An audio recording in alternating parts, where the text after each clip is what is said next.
I mean, how have you kept touch or not kept touch with your old gang? Well, I make it a habit to keep touch with them.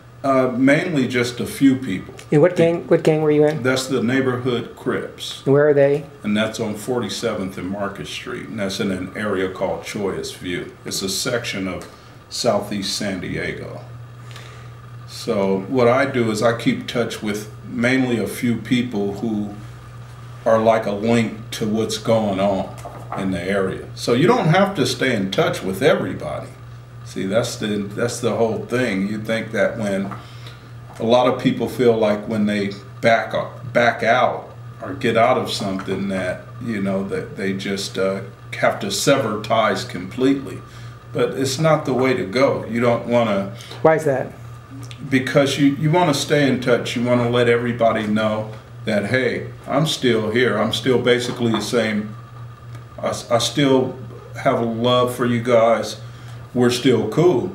You don't want to just totally break away from everybody just at one time. If you did that, what might happen?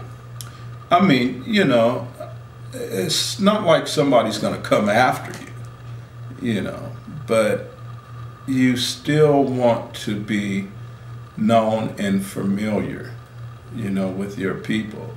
I mean, because they're always going to be a part of you, no matter what. My thing was that I had to know everybody first, you know, before I start going out and fighting for people, you know. I mean, I'm not going to join a gang in one day and then go put my life on the line for people that I just met yesterday. So we started out fighting, you know. It was all about shooting heads. So shooting heads is what they call fist fights. That's when you shoot heads, you know. And so when you go heads up, that's a one-on-one fist fight. So we did a lot of shooting heads, you know, and it was heads up. But no guns?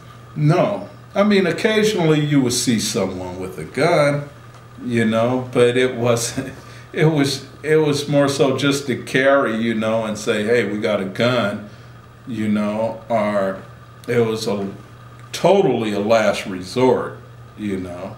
Somebody might have a knife. I mean, out of 50 guys, one person might have a gun one day out the week, you know, so, something to that effect. Now you're looking at 20 guys with about almost half of them armed, or at least 5.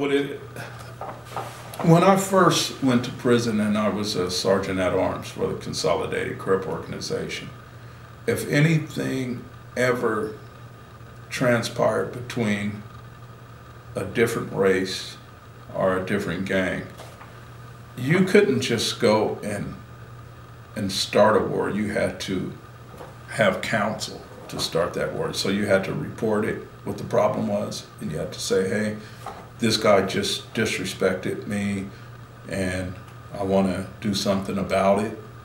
And then they would say, okay, and who is it? And they would say, well, it's a white guy. And then the leaders of the people I reported to would go to their leaders and say, your guy just got out of line with my guy, and he wants to handle it.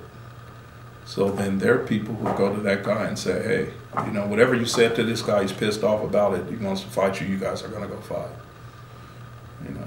And it would be taken care of like that. That doesn't happen today. Nah, man, you can't get it like that. Now, something happens, you know, and it just goes off, you know, right then and there. There's no counsel. There's no.